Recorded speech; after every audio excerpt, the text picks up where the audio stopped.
In this section, we'll talk a little bit about the history of economic growth.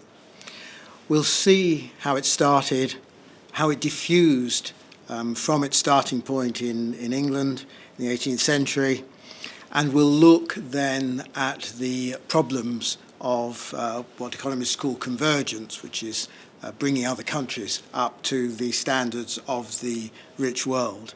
And finally, I want to look at other ways of measuring human development than simply concentrating on how much money we produce. Before we start, say a little bit about measurements of growth. So we measure growth in terms of the world GDP. That's how much goods and services everyone produces. There's an easy way of roughly calculating what growth leads to as it builds up over the years. So if I tell you that the world grows or something grows at 10% a year, then after the first year, you've added 10% to what you started with. Over the second year, you haven't added another 10%, you've added another 11%, because you've added 10% of the original plus 10% of the 10% you added in the first year. So we get the idea of this compound interest. And the way of working out the effect of compound interest is to work out the length of time it takes to double something given a compound interest rate. And that is found by simply dividing the interest rate into 70. So if I really did have a growth rate of 10%, I would double whatever it is that's growing every 70 divided by 10 years. That's every 7 years. Well, the world has been growing on average since the 1700s at about 1 and a little bit % a year.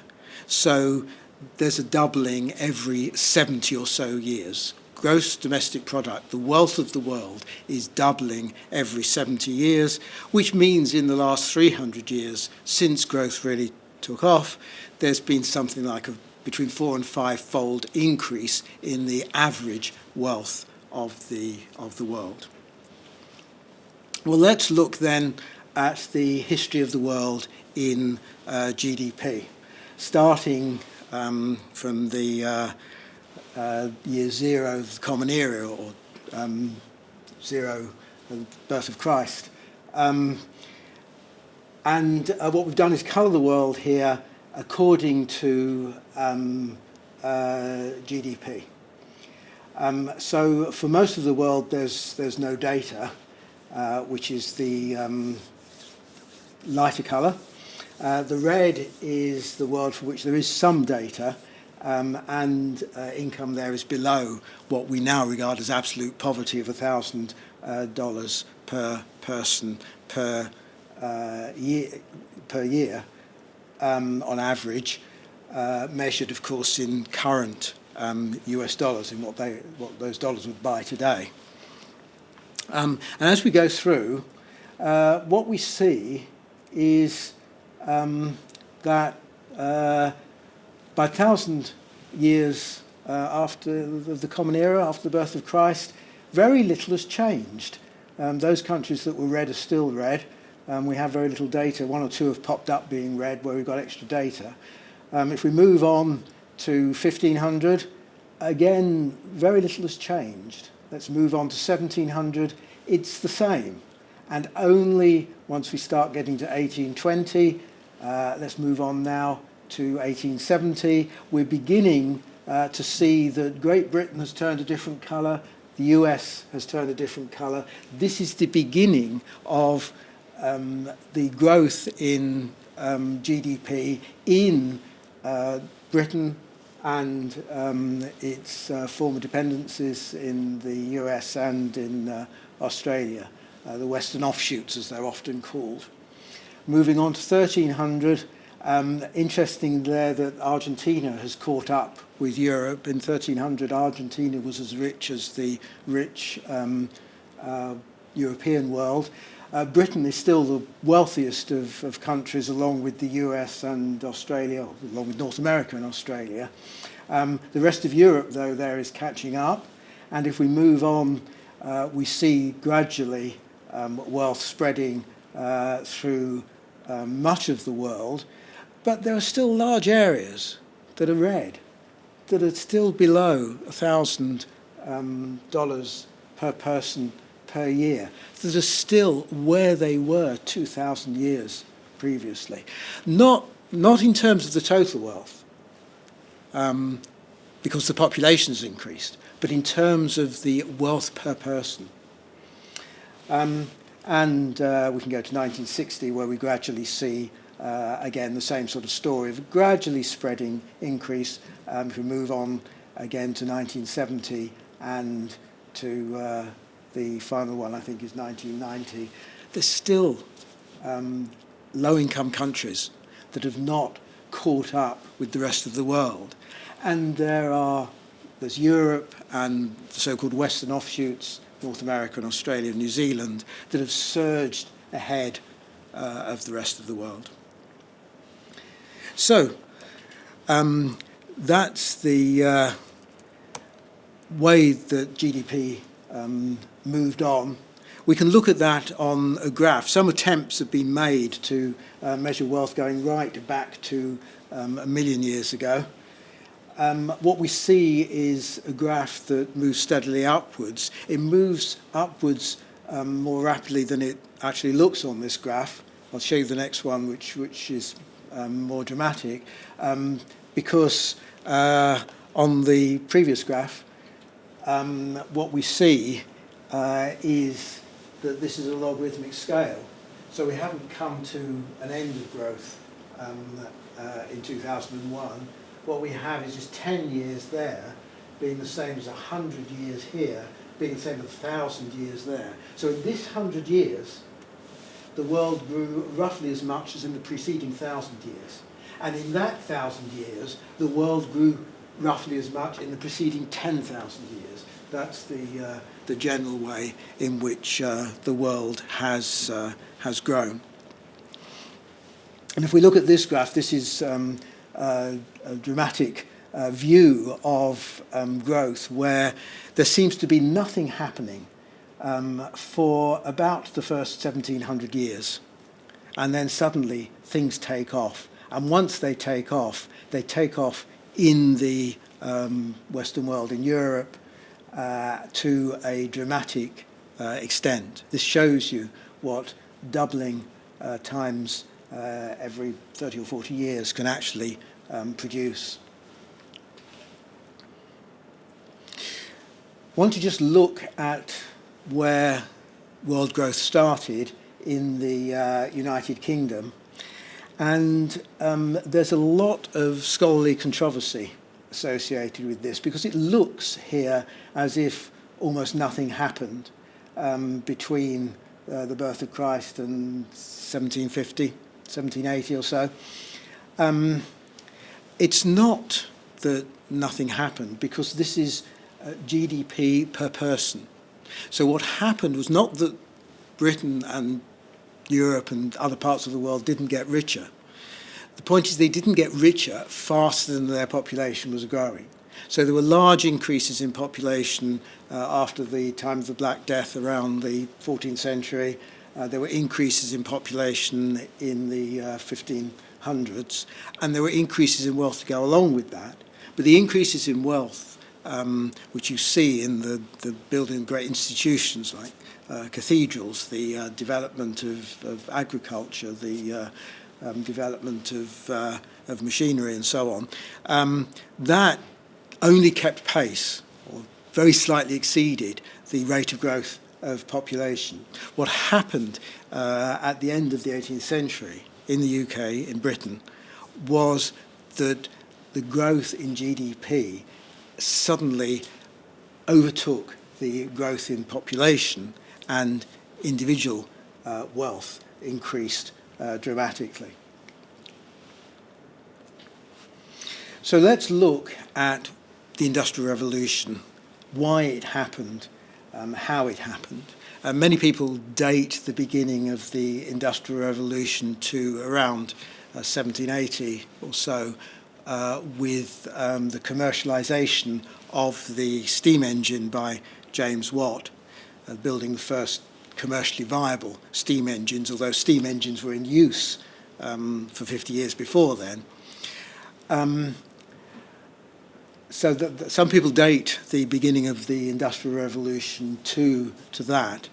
That didn't mean that there was no industry and no factories before that. In fact, one of the reasons the Industrial Revolution started in Britain was that the factory system had already been developed, but it was run on water power and wind power, and therefore limited in extent. What steam did was to liberate the energy that could run machinery on what we now think of as an industrial scale. Britain was very fortunate in having reserves of coal and iron. The pre-industrial source of power was wood. We cut down all our trees and burnt them for power, and then we discovered coal. And we had in the UK huge reserves of coal and of iron to make steel to begin the industrialisation process. At this time, not only were the developments in steam technology and power technology, but also developments in agriculture, which allowed us to feed the growing population. England is a very flat country, enabled transport by canals of coal and iron ore to the factories, of factory goods to the population before the development of the railways and the development of the movement of large bulk goods by canals was relatively simple. A lot had been discovered about how to make cities habitable places, about how to control disease, how to install sanitation, so that conditions of health had improved in British cities by this time. And cities are hugely important generators of discovery, of technology, of technological advance. And amongst other things, all in place at the same time was essentially the rule of law, the fact that property rights were respected and fundamentally intellectual rights were respected, so that patents were protected. People who discovered things could expect to exploit their discoveries for profit and not have them effectively stolen. The rule of law then was a key to the establishment of the Industrial Revolution in England, which enjoyed this huge advantage for something like 50 to 100 years.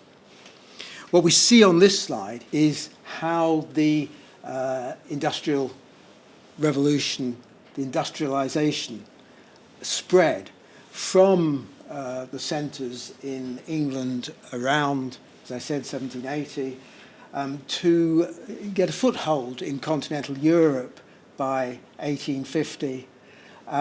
By the turn of the millennium, much of Europe was industrialised, and also, though not on this slide, of course, the US, Canada, Australia, but not a great deal of the rest of the world.